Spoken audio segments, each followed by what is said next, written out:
So now we're going to focus on Hayes history, Wild West history, the entrepreneurship, the schools, the hospitals, things that make Hayes special in the Hayes Museum, and focus on the outlying county and the immigrant stories that really brought us there at the Victoria site. It's time for the annual meeting of the Ellis County Historical Society, and this year the public is also invited to a sneak peek of the newly renovated museum building in Hayes. I'm Becky Kiser, Hayes Post Eagle Radio News reporter. I'm talking with Executive Director Amanda Rupp on this episode of the Hayes Post podcast. Every January is our annual meeting of members, and we get together and talk about our goals for the year and our budget and everything. But this year is extra special because we've been working on that building there at the corner of 7th and Main, and it is completed. That is nice to be able to say that, isn't it? Yes, that just comes out of my mouth, and my smile just gets bigger and bigger because there's a little bit of finishing touches. We've got some cleaning to do. A little bit of trim needs to be touched up, but everything, it's restored to its 1920s glory. It's gorgeous. That is fantastic. That's been a project. How long has that taken now, Amanda? I became a director in 2021, and in 2022, the summer was when we decided we're going to start tackling this building. Not going to tear it down like they had decided or they had discussed years ago. And so 3 years probably is really what we've been working on it. So everything is structurally sound. The roof's good. We took care of the brick first, the outside brick, made sure there was no more water leaks, and then we started working on the inside. We got our staff back in the basement, our archives good, cleaned out the mold, and then we started working on the upstairs and making it accessible to all, bringing back the original wood floors, bringing back the light fixtures that were original, and we even have an elevator in there now. So, oh, nice. You know, those 18 steps, I think it's 15 or 18 steps up that front porch is a daunting task sometimes to get to, and then the lower level is actually in the basement. So it was difficult for anyone with mobility challenges to get in there. So now they can enter in the south entrance, which is a ramped entrance to the basement, and take the elevator up to the main gallery. So I can't wait to see this. This is just going to be something to be so proud of. And it was a decision that there was discussion about, there were some big dollars involved and some big decisions to be made, whether or not to keep the building, try to restore it back to this magnificence, or just kind of start over with something. And, right. And it was kind of a tough decision to make. Right. And, they'd waver back and forth, and the obviously to tear down the building and build one was a massive undertaking with a big paycheck there that I don't think would have accomplished much. But they had done the studies prior to my coming and decided that there were things that could be taken care of. And I think the original estimate was $1.6 million to take things up to code. That means the plumbing and the electrical and secure the water leaks and everything else. But that wasn't giving them any new space or renovations. And I think we've done it for just about 1.3. Oh, wow. And we've gotten ourselves new spaces, a handicap bathroom, an elevator. So we've had to piece out the projects. I've had a great board that has helped me with that, and it's so exciting. Our actual gallery won't have an exhibit in it until this summer, and we will have a grand opening once we've cleaned it all up. But this is your sneak peek if you want to join us Monday at 7 p.m. to see the craftsmanship, because they really did that building wonders with mission style woodwork. Something to be proud of. Yes. So the general public is involved or invited to do this? The general public is invited, and you don't have to be a member. You can come and listen. If you want to be a voting member and vote on the board members that will be coming in and the officers that year, you can pay your fees there. There's different membership levels. You also get a newsletter every quarter from us and up to date on all of our activities that we're going to start having. I'm sure, Amanda, that this is something that is a challenge in the museum world. Obviously, you want to preserve the past, but you have to stay, as you were saying, up to code with a lot of things and keep the present in mind and the future as well. Right. We want to be relevant to today's, when maybe your generation or my generation was going to the museum and seeing things that were 50 or 70 years old. That was the beginning of the 1900s. Now, 50 or 70 years old is 1950s stuff. How did that happen?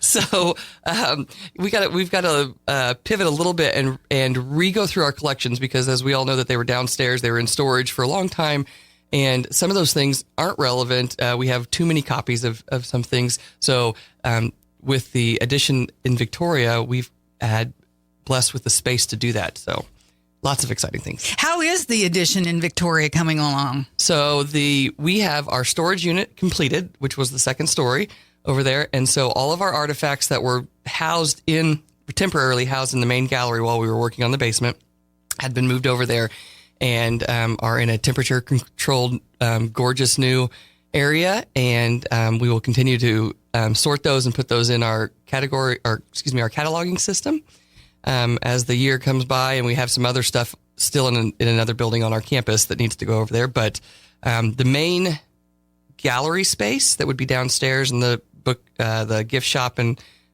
Discovery Center that we're planning will probably take another couple years. We are just now fundraising for that section.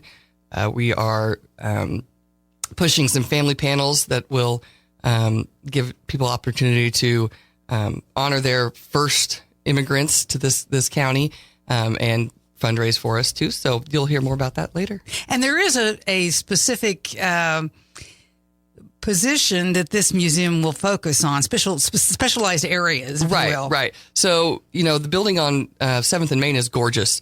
It was a Presbyterian church, but it wasn't made to be a museum. So there's one large gallery sanctuary space, but to split that into the two really deep facets that we have in this county, the Wild West history that brings people from all over that want to see Hickok and Cody and stuff, that bring them off the interstate to look at those stories, can take up a lot of space as well. And then the immigrant story that really cultivated the culture around here and made the industry, the ag industry, the Angus cattle, the oil industries flourish in this county, so that we could stay after the Wild West boom went on. They have a rich history that we can, and we just didn't have enough space to do that and store it. So now we're going to focus on Hayes history, Wild West history, the entrepreneurship, the schools, the hospitals, things that make Hayes special in the Hayes Museum, and focus on the outlying county and the immigrant stories that really brought us there at the Victoria site, and be able to utilize a great town and the vicinity close to the Basilica that already gets a lot of visitors. Ah, yes. And so we're hoping to piggyback off of some of their tours that come through. And so it's it's just a dream come true to me, because I've been thinking about this for years. So, oh, it's wonderful. So you're going to need to visit both places. Absolutely. My personal goal, and I think that the board shares this with me, is that the facility in Hayes, situating downtown, is such a wonderful part, and we want to be an integral part of working with downtown activities and other organizations in town, other like the community theater, the arts walks and such like that. We want that facility to be a free facility for people to come in and see our exhibits. The other one in Victoria, more of a tourist kind of attraction, where we would like to charge a cover charge and help support the operating costs over there.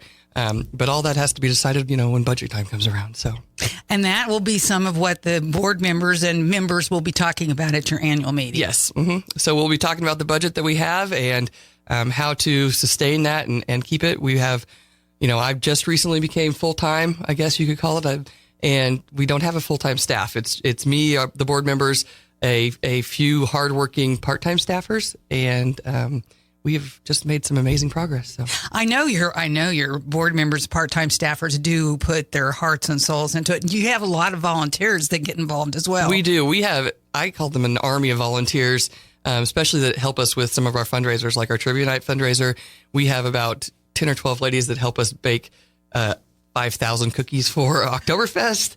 And they're always willing to help. They don't have to come to every meeting, the board meetings that we have once a month, but they're willing. They get a text that say, "Hey, we're doing this. Can you come help?"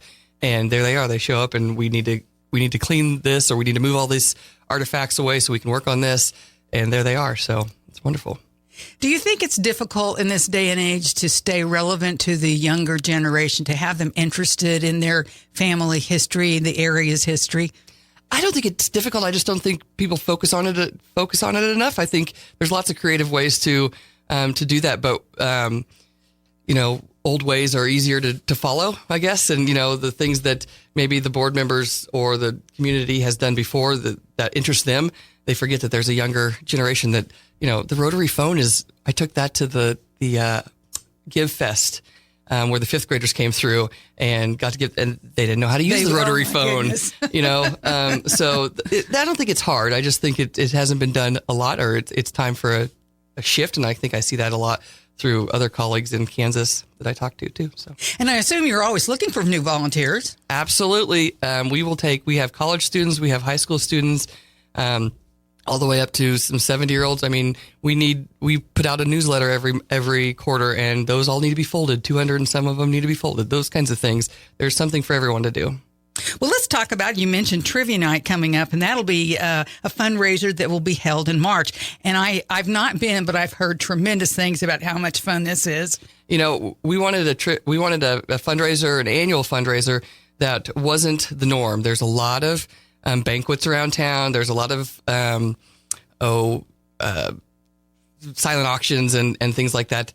We wanted something that was out of the norm. So we came up with a Trivia Night. And there's it's a all evening thing. It's a team of 8. You can have up to 8 people, and there's an entry fee. But the way we earn money, I guess, is that you don't have to take yourself too seriously. There's 9 categories, but if you don't know an answer, you can buy a mulligan. You can, if you think you're really good at music. The music category is here. Before the music category starts, we say, does anybody want a doubler? So I'm going to double my points. We're going to double our points for $10 for this category. And then there's always bragging rights. Currently, the smartest people in Ellis County are over at Herman Chiropractic. Oh, goodness. So shout out to them. Yes, they were the ones that won this last year. They have the traveling trophy. And the year before that, I think it was over at Blue Moon Salon downtown. And so I think Herman Chiropractic is really... and I hope I said that right.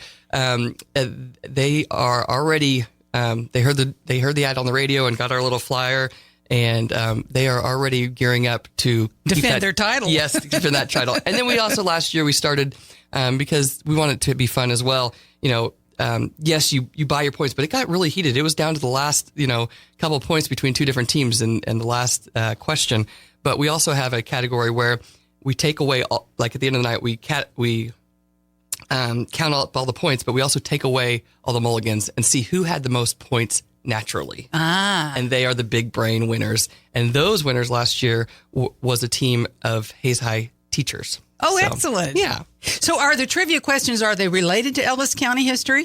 They are general. We have 9 categories, pop culture, music, different things. There's only one category that we always relate to. One year we related it to Ellis County Historical Society questions. Then last year it was related to Ellis County history. And that category or those questions are worth a little bit more. But the rest of them are all general. So, Taylor Swift questions, sports questions, cooking questions. Bring your brains. So if people who are interested in participating, Amanda, how can they do that? It will be up on our website. Registration starts the first Monday of February. I think that's February 3rd. And we have, I can't remember if we have 10 teams. I don't remember how many teams. There is a set number of teams that we can have. So you want to get your registration in. I think it's $120 a team. So it works out to about $15 a person if you have all 8 people. And they can also stop by downtown and see our office, and I'll give them a registration sheet. And we'd love to have them. They think of a team name. They can decorate their table.